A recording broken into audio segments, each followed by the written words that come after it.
Hi students, इस video में हम पढ़ने वाले हैं कि पुष्प क्या है। पौधों में जो पुष्प बनता है, अलग अलग पौधों में अलग अलग कलर का ही पुष्प होता है। तो पुष्प कितने प्रकार का होता है, क्यों बनता है और इसका कार्य क्या है, पौधों में पुष्प का कार्य क्या है।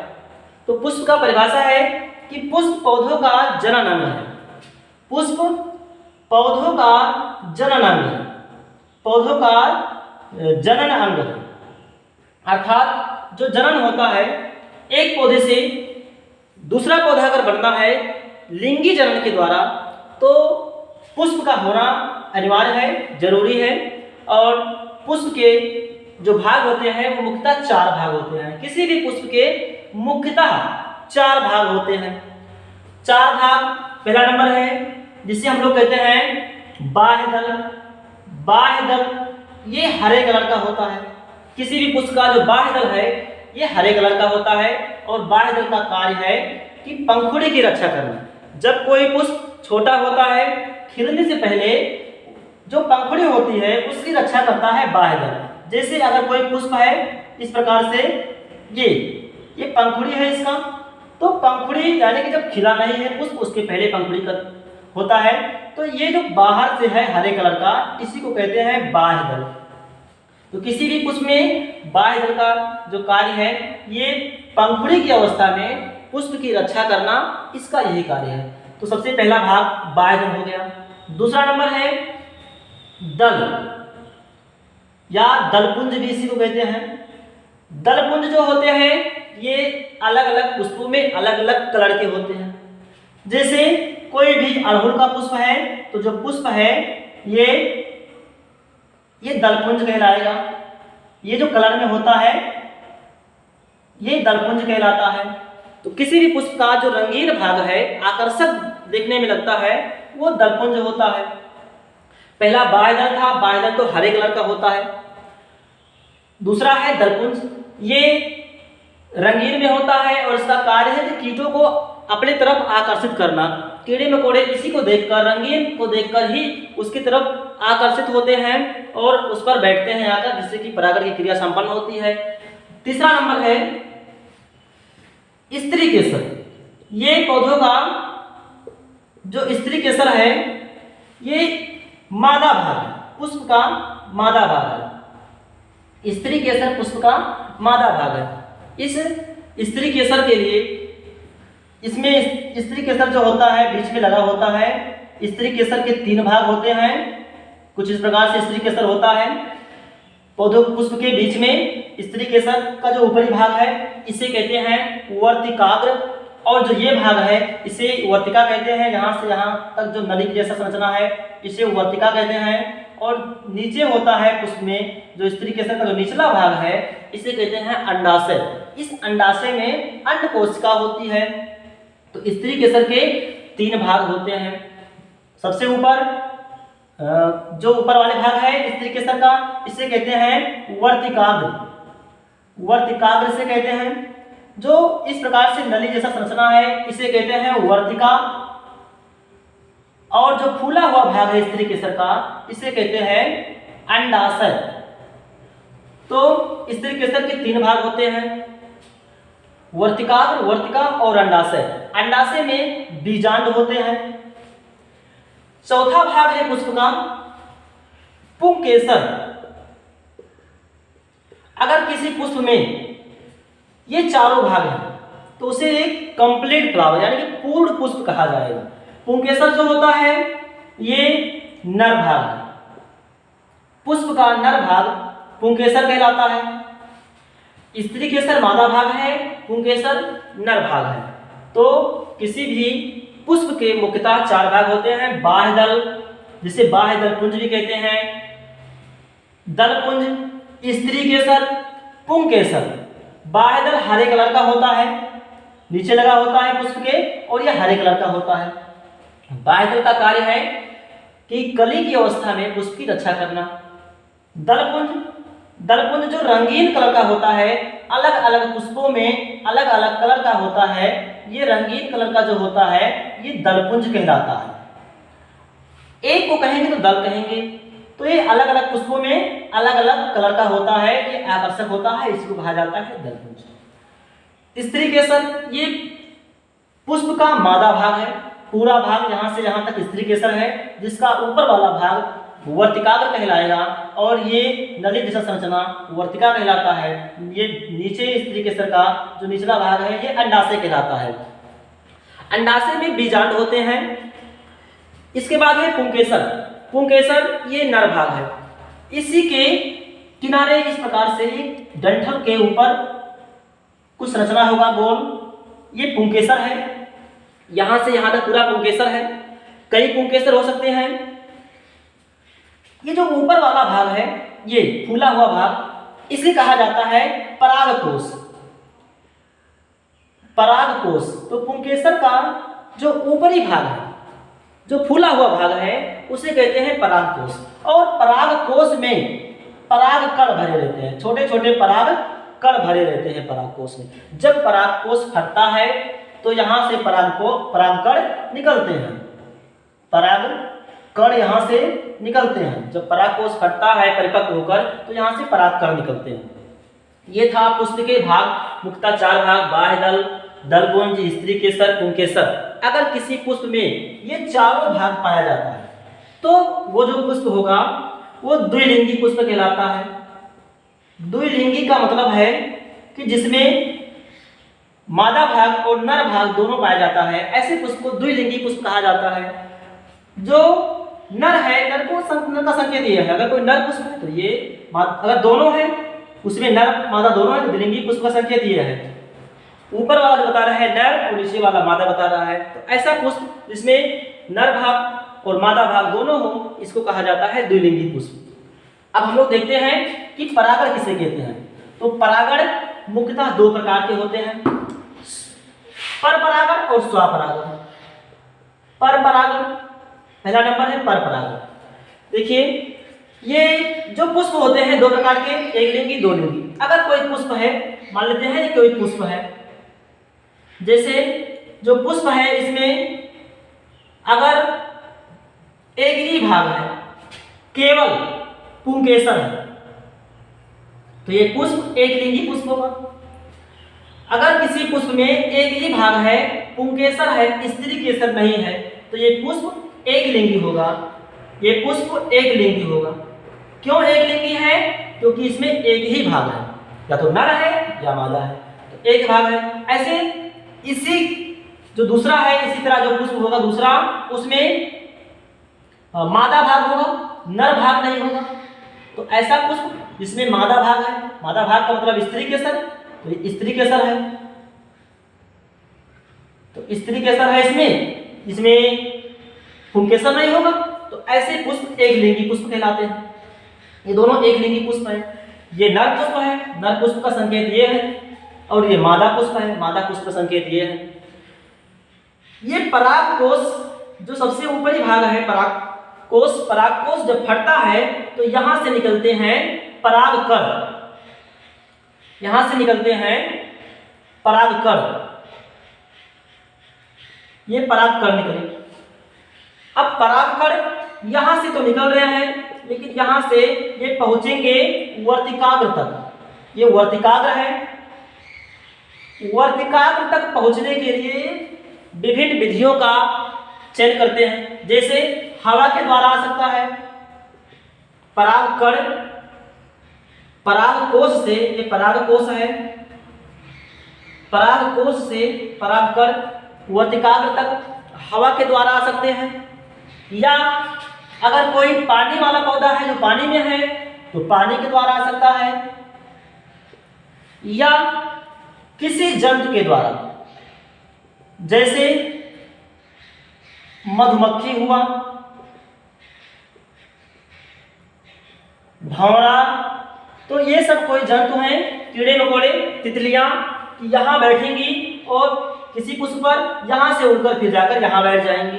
कोई भी कीड़ा मकोड़ा या कोई भी तितली हुई यहाँ पर बैठी, यहाँ से बैठने के बाद अगर यहाँ से उड़कर फिर जाकर नर ये मादा पुष्प पर बैठ गई, अब अपने साथ में, इसके पैर में या इसके पंख में, इसके शरीर में सब अनेक परागकण फंस जाते हैं और ये परागकण यहाँ पर आकर पहुंच जाते हैं।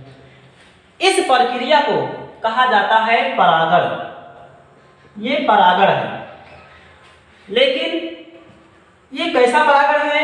इसमें यहां से पुंकेसर, एक पुष्प से पुंकेसर फट रहा है, यहां से जो परागकण निकल रहा है, ये परागकण दूसरे पुष्प के वर्तिकाग्र तक पहुंच रहा है। दोनों में अलग अलग है। पुंकेसर यहां फटा और यहां से परागकण निकले, यहां से परागकण पहुंचा दूसरे पुष्प के वर्तिकाग्र तक। तो यहां से परागकण यहां तक पहुंचने की प्रक्रिया को परागण कहते हैं। लेकिन यहां पुष्प अलग अलग है, इसलिए इसे पर परागण कहते हैं। ये पर परागण है। क्यों पर परागण है? क्योंकि ये दो पुष्प हैं, ये नर पुष्प है, ये मादा पुष्प है, अलग अलग है। इसमें पुंकेसर अलग पुष्प में है और स्त्री केसर अलग पुष्प में है, तो इसे पर परागण कहते हैं। लेकिन अगर कोई ऐसा पुष्प है जिसमें स्त्री केसर और पुंकेसर दोनों एक पुष्प में है, ये सबसे पहले बाह्य इधर नीचे होता है, ये दल है। अगर स्त्री केसर, ये स्त्री केसर और इसी में पुंकेसर लगा हुआ है, ये इसी में पुंकेसर लगा हुआ है, तो पुंकेसर यहीं से फटेगा। जो ऊपर भाग है परागकोश, ये परागकोश यहीं से फटेगा और इसी पुष्प के वर्तिकाग्र तक पहुंच जाएगा। ये वर्तिकाग्र है, लेकिन इसी पुष्प का एक ही पुष्प है, इसमें दो पुष्प की आवश्यकता नहीं होती है। एक ही पुष्प का परागकण परागकोश से निकलेगा और ये परागकण इसके वर्तिकाग्र तक पहुंच गया। अब चाहे हवा, पानी, किसी जानवर के द्वारा पहुंचे, ऐसे ही हवा चले इसके ऊपर आ जाए, तो परागकण का एक ही पुष्प में इसी के परागकोश से और इसी के वर्तिकाग्र तक पहुंचने की प्रक्रिया को इसे स्वपरागण कहते हैं। स्व का मतलब स्वयं, स्वपरागण। तो स्वपरागण का मतलब है कि ऐसा परागण जो एक ही पुष्प के पुंकेसर का जो परागकोश है, उस परागकोश से जो परागकण निकल रहे हैं, ये जो निकल रहे हैं, इसे कहा जाता है परागकण। तो ये जो परागकण निकल रहा है, इसी पुष्प का परागकण है और इसी पुष्प का वर्तिकाग्र। ये वर्तिकाग्र स्त्री केसर का ऊपरी वाला भाग वर्तिकाग्र तक। तो सबसे पहले यहाँ से कोई परागकण यहाँ पहुंचेगा, इस प्रक्रिया को कहते हैं परागण। तो ये परागण की प्रक्रिया थी। अब यहाँ तो परागकण पहुंच गया, अब क्या होगा? ये परागकण यहाँ पर बहुत से पहुंचते हैं। परागकण यहाँ पर पहुंचने के बाद अब ये जर्मिनेट करेगा, यानी कि ये उगेगा, यहाँ पर एक पराग नलिका का निर्माण करेगा। इस स्त्री केसर का जो नीचे भाग है अंडाशय, इस अंडाशय में बीजांड होते हैं। इसका हम स्ट्रक्चर फिर से बनाते हैं, इसको समझ लीजिए एक बार। ये परपरागण है।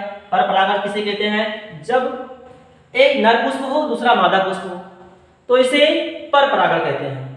और जब एक ही पुष्प का नर भाग और एक ही पुष्प का मादा भाग, यानी कि जो परागकण है ये इसी पुष्प के परागकोश से आ रहा है और इसी पुष्प के वर्तिकाग्र तक पहुंच गया, तो इसे कहा जाता है स्वपरागण। तो स्वपरागण उसमें होता है जो पुष्प द्विलिंगी होते हैं। द्विलिंगी का मतलब जिस पुष्प में स्त्री केसर और पुंकेसर दोनों होता है, उस पुष्प में स्वपरागण होगा। लेकिन जिस पुष्प में स्त्री केसर अलग पुष्प पर और पुंकेसर अलग पुष्प पर होते हैं, उसमें परपरागण होता है। द्विलिंगी पुष्प का उदाहरण है जैसे सरसों,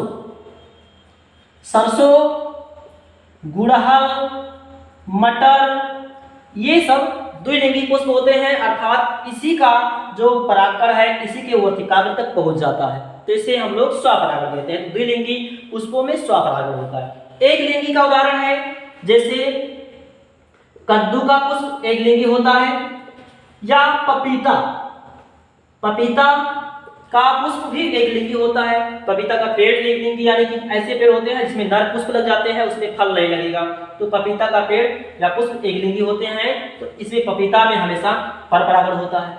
सरसों, गुड़हल, मटर, इन सब में स्वपरागण होता है क्योंकि इन सब के पुष्प द्विलिंगी होते हैं। इसके बाद हम लोग देखेंगे कि परागकण यहाँ से यानी कि परागकोश से वर्तिकाग्र तक पहुंच गया। अब अगला प्रक्रिया क्या होगा? तो जो अगला प्रक्रिया होने वाला है वो कुछ इस प्रकार से, इसका हम लोग स्ट्रक्चर पहले हम बना देते हैं। ये एक स्त्री केसर का भाग है, ये स्त्री केसर है। स्त्री केसर के 3 भाग, ऊपर होगा वर्तिकाग्र और जो बीच की नली है यहां से यहां तक, इसे कहते हैं वर्तिका। वर्तिका के बाद जो फूला हुआ भाग है इसे कहते हैं अंडाशय। अंडाशय में अंडकोशिका या बीजांड जिसे कहते हैं, तो ये बीजांड होते हैं। अंडाशय में बीजांड होते हैं और इसमें भ्रूणपोष होता है। इसमें जो कोशिका होगा ये 3 कोशिका ऊपर होगा, 2 केंद्रक बीच में होंगे और 3 नीचे होगा। इसमें ये लोग कहलाते हैं एंटीपोडाल, प्रतिमुखी कोशिकाएं, प्रतिमुखी या एंटीपोडाल। इसमें ये दोनों कोशिकाएं सहायक कोशिकाएं, एक ये और एक ये कोशिका, ये कहलाएगा सहायक कोशिकाएं। और ये जो कोशिका है इसे कहते हैं एग सेल या अंड कोशिका, अंड कोशिका इसे कहते हैं। इसके बाद ये जो केंद्रक है बीच में इसे कहते हैं ध्रुवीय केंद्रक, ये ध्रुवीय केंद्रक है। जब परागकण यहां तक पहुंचता है, यहां तक तो बहुत से परागकण पहुंचते हैं। अब यहां पर पहुंचकर परागकण क्या करेंगे? तो यहां पर पहुंचने के बाद इनका जो अगला प्रक्रिया होगा, यहां पर बहुत से परागकण पहुंचते हैं परागकण, और यहां पर पहुंचने के बाद जो अगला प्रक्रिया होगा ये उगेंगे, यहां पर जर्मिनेट करेंगे और इस जर्मिनेट के द्वारा एक नली का निर्माण करते हैं। एक नली का निर्माण करते हैं, यहां से एक नलिका निकलेगी, परागकण से एक नलिका निकलेगी और ये नलिका आकर इस प्रकार से जाकर यहां मिलेगा। ये नलिका निकल रहा है परागकण से और ये नलिका जाकर मिल रहा है। इसमें इसका जो केंद्रक है वो आकर यहाँ नीचे आएगा ऐसे और आने के बाद 2 केंद्रक बन जाएगा विभाजित होकर। 2 केंद्रक में पहला केंद्रक जाकर अंड कोशिका से मिल जाएगा, अंड कोशिका से इससे जाकर मिल जाएगा। तो जो केंद्रक इससे मिल रहा है वो युग्मनज बना रहा है, युग्मनज। युग्मनज को कहते हैं जाइगोट। और एक केंद्रक जाकर इस केंद्रक से मिल जा रहा है, दोनों केंद्रक से, तो ये बन जाता है, इसे भ्रूणपोष बनता है, भ्रूणपोष। तो इस केंद्रक से भ्रूणपोष का निर्माण हो रहा है और ये युग्मनज बन रहा है इस एग सेल से, यानी कि अंड कोशिका से बन रहा है। ये 2n होता है, 2n का मतलब डिप्लॉयड। जो गुणसूत्रों की संख्या है इसमें 2n होगा, इसमें गुणसूत्रों की संख्या 3n, ये ट्रिप्लॉयड होगा। जो इसका केंद्रक था, 2 केंद्रक हुआ है, 2 केंद्रक में से एक अंड कोशिका से मिला है, तो अंड कोशिका के केंद्रक से मिलने की प्रक्रिया को कहा जाता है निषेचन। निषेचन। तो सबसे पहले परागण हुआ, यानी कि परागकण वर्तिकाग्र तक पहुंच गए किसी भी माध्यम से, तो इसे कहते हैं परागण। परागण होने के बाद ये उगेगा और ये जो नली बन रहा है इसे कहते हैं पराग नलिका। ये पराग नलिका का निर्माण हो रहा है। ये पराग नलिका यहाँ से आएगा और इस माइक्रोपाइल से होता हुआ अंदर जाएगा। इसके 2 केंद्रक हैं, एक केंद्रक अंड कोशिका से मिलेगा और दूसरा जाकर इस ध्रुवीय केंद्रक से मिल जाएगा। तो ध्रुवीय केंद्रक से भ्रूणपोष का निर्माण होता है और इसके बाद ये युग्मनज बन जाता है और युग्मनज जो है ये बढ़कर और विभाजित होकर ये भ्रूण का निर्माण कर रहा है। तो इस प्रक्रिया को यहाँ से पराग नलिका निकली, जाकर इसका केंद्रक एक कोशिका से मिला, यानी कि अंड कोशिका से मिला, इसे कहा जाता है निषेचन। तो ये बहुत इंपॉर्टेंट है। सबसे पहले परागण होना जरूरी है, परागण होने के बाद निषेचन होगा। अब निषेचन होने के बाद जो पुष्प है वो पुष्प में अनेक प्रकार के परिवर्तन होते हैं। जो ये सब बाह्य दल, ये बाह्य दल ये सब झड़ जाते हैं। ये जो वर्तिकाग्र है ये भी मुरझा जाएगा, ये सब खत्म हो जाएंगे। और जो अंडाशय है, ये जो अंडाशय है पुष्प का, इस अंडाशय से फल बन जाता है। किसी का भी फल हो, इसी अंडाशय से फल बन जाता है। तो पुष्प में पहले परागण होगा, परागण के बाद निषेचन होगा, निषेचन के बाद जो अंडाशय है वो फल में बदल जाएगा।